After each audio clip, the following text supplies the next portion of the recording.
अस्सलाम वालेकुम। सबसे पहले तो मैं आपका शुक्रिया अदा करना चाहता हूँ कि आपको सबक आमोज़ कहानी उमर की ज़ुबानी पसंद आई। आपके लाइक्स और कमेंट्स मैं साथ साथ पढ़ रहा हूँ। तो आज की कहानी हमारे पास कुछ इस तरह है कि कहते हैं कि ईरान का एक बादशाह था जिसका एक ग़ुलाम भाग गया। उस ज़माने में ये रिवायत थी कि जो ग़ुलाम भगोड़ा हो जाता था उसको कत्ल कर दिया जाता था।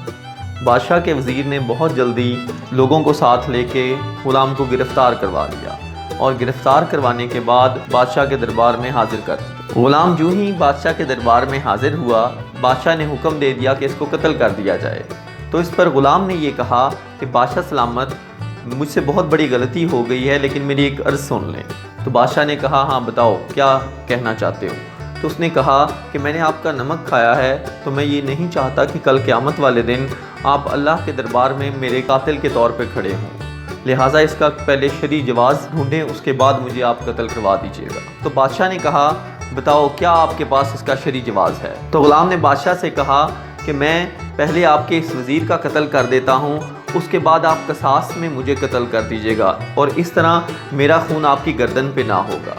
ये सुनकर बादशाह बेख्तियार हंसने लगा और उसने वज़ीर से पूछा, बताओ अब क्या किया जाए इसका।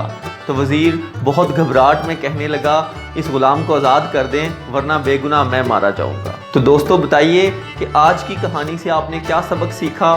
मेरे चैनल को सब्सक्राइब कीजिएगा। Thank you very much.